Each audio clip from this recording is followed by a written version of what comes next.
Hi guys, I'm Kelvin. Welcome back to episode 6, Aerodynamics. In this episode, we'll connect physics, design choices, light CFD for direction, and controlled validation.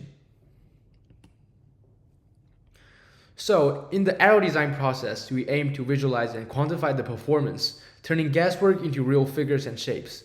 And this is our agenda for this video. First, force analysis to design philosophy. We modeled the straight line CO2 car as a jet dragster, not a cornering F1 car, and that changes priorities. We need to minimize all factors that would induce negative forces and acceleration.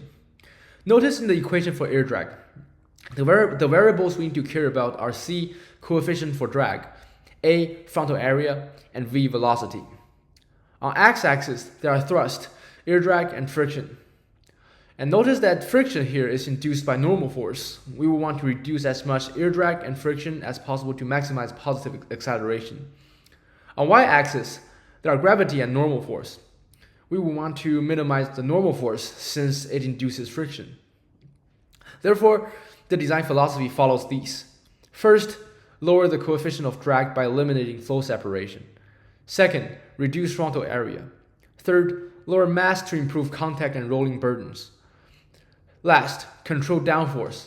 For jet dragster sprint, use only what stability requires. Otherwise, aim for neutral or slight lift if it reduces total drag.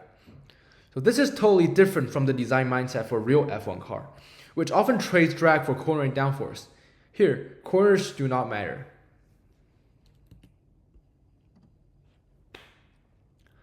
Okay, next. Air is a fluid. When a surface is tilted up into the flow, pressure bias produces downforce. When it's tilted down, it produces lift. For a straight line sprint, we prefer neutral or slight lift elements to minimize drag and the balance-induced friction, unless stability issues appear. So let's take the DRS in real F1 car as an example. So DRS stands for drag reduction system. When the car doesn't need downforce to stabilize cornering at straight lines, the wing panel will tilt down to reduce the drag and downforce. For CFD, I used ANSYS Fluent to run our CFD simulations. It's also STEM Racing's official partner, so you can find free ANSYS student account on the download tab of the STEM Racing team portal. So CFD here ranks variance, not certifies truth. Use one course pass in ANSYS Fluent.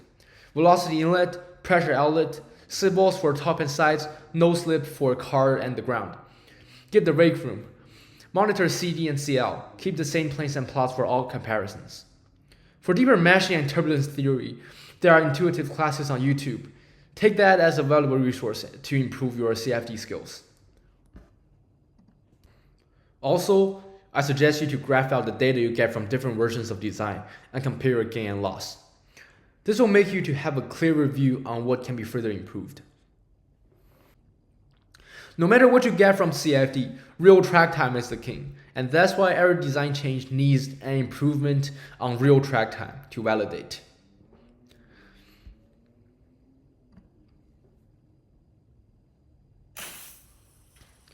On track, always control your variables. Keep the external conditions fixed. Same power source, same track condition, automatic launch mode. Make at least 5 runs for each iteration and compare median times. Remember, median, not mean. Call the win only if the effect is repeatable and the stable improvement is more than 2%. Thank you so much for watching. I'll see you in the next one.